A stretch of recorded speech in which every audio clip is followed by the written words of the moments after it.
Hi guys! Hello Scorpio! Welcome dito sa aking channel, Kapalaran 888. Welcome guys! Alamin natin kung anong messages, vibration, gabay energy para sa lahat ng Scorpio. Ito ay for the next 3 months, June, July, August 2024. Scorpio. Okay, kumuha tayo dito ng dalawang baraha. Wow! Scorpio, ang galing! So, kung makikita mo dito, Scorpio, meron kang 8 of Wands and meron kang Chariot. Wow. Okay, yung baraha mong ito, kahit hindi na tayo maghanap pa ng confirmation, sinasabi ng baraha sa'yo na overall, for the next 3 months, sobrang successful yung month mo. Okay? Maraming mangyayari sa buwan na to, 3 months. May stress, mayroon kang stress na mararamdaman, pero hindi ito dahil sa stress ka dahil walang pera, stress ka dahil may problema ka sa kung ano-ano, hindi. Ang stress na mararamdaman mo is dahil sa positive opportunities siya. Pwedeng stress ka dahil ang dami-dami mong trabaho. Stress ka dahil ang dami mong schedule. May trabaho ka sa gabi, sa umaga, multitasking. Yun yung pinoproblema mo. Yun yung stress na dala sa'yo ng next 3 months na yan. Okay, so,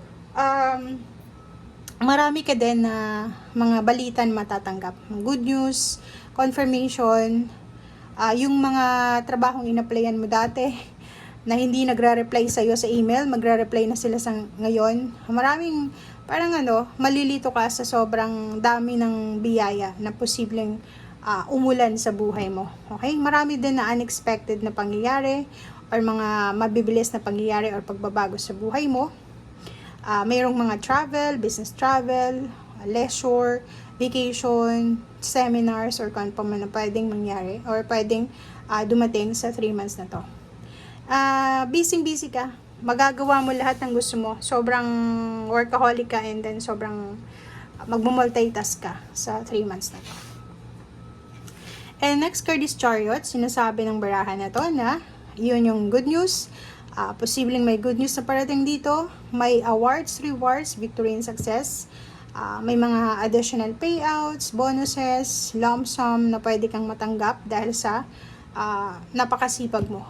'Di ba? So, yung resulta ng pagod mo, ng pagtitiyaga, ng puyat, sakripisyo, hard work, lahat yan ibabalik sa iyo ng universe sa 3 months na to. Okay? And successfully mababalanse mo yung mga priorities mo sa buhay mo. Kahit nagmo-multitask ka. For example, multitasking ka, marami kang ginagawa sa gabi, sa umaga, weekend. Pero madidiskartehan mo siya. Magagawa mong balansehin ang lahat sa buhay mo. Sobra-sobra kang determinado and sobra-sobra kang motivated. Yun yung nakikita natin dito is Scorpio na napakasipag na Scorpio. Left and right yung mga schedule niya. And then, dahil sa sobrang sipag mo, sobrang tiyaga mo, sobrang galing mo din sa trabaho, posibleng makakuha ka ng public recognition or pwedeng recognition from your employer, sa boss mo, or sa kung kanino pa man.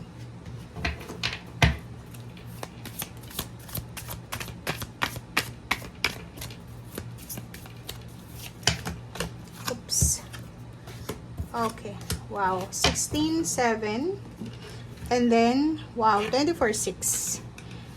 Nakikita ko sir dito may balanse. Pwedeng ikaw ay single or in a relationship. Nakikita ko sir dito, sobrang busy ka sa pakikipag-usap online, or pwedeng sa email, or pwedeng sa chat, or sa kung saan pa man. So, maraming mga pagkakataon sa 3 months na to, yung busy ka sa cellphone mo, yung messages, in and out messages, marami kang matatanggap na messages, marami kang isi-send, maraming balita ka na matatanggap, may mga offer dito, offers pala, may mga manliligaw, may mga gustong makipag-collaborate sa'yo, makipag-partner sa work, or pwedeng may mga gustong makipagkaibigan, makilala ka, or kano pa man. So, number 7, sinasabi ng baraha sa'yo dito na same din sa Pisces to. Etong dalawa na to, it's pwedeng relationship siya. May gustong makipagrelasyon sa'yo. or pwedeng nasa long distance relationship ka, and then busy kayong dalawa sa pagko-communicate sa bawat isa kasi nasa long distance relationship. Second is sa work. Pwedeng sumali ka sa mga like ano tawag dito? Mga pyramid work or business. Parang ganun. Kaso lang mag-iingat ka sa scam. Etong 4 cards na, 4 person na to is parang 4 na ideas, 'di ba? So, pwedeng involved ka sa isang business,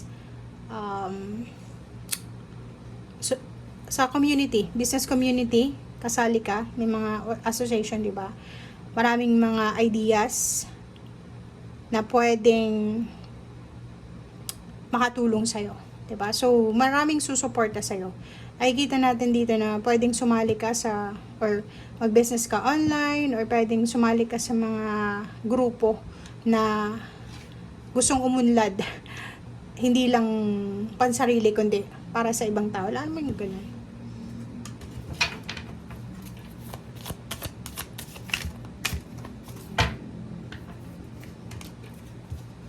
Okay, spiritual insight.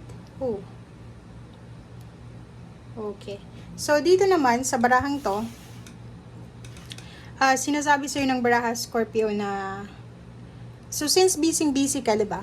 Marami kang mga appointments, marami kang oportunidad ngayon, hindi ka masyadong makahinga ng maayos dahil sa ang dami mong kompromiso. Sinasabi ng baraha sa'yo dito na huwag tayong masyadong magmadali. Huwag tayong mag-rush sa mga decision making natin this next 3 months. And if, for example, may hindi ka maintindihan, di ba? May hindi ka maintindihan, huwag kang magdedesisyon nang hindi ka nagtatanong.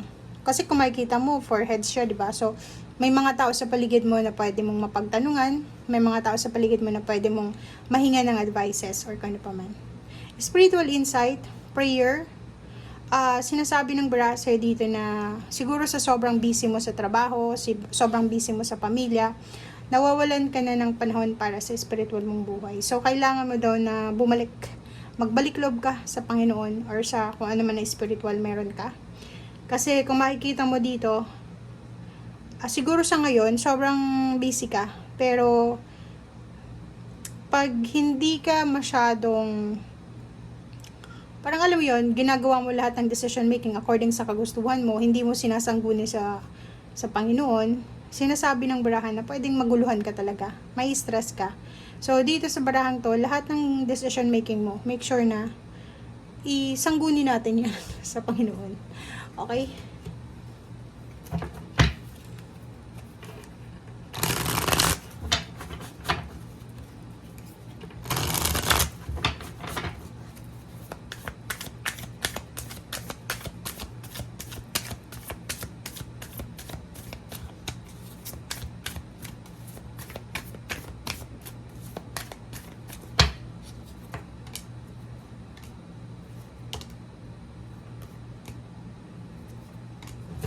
Okay.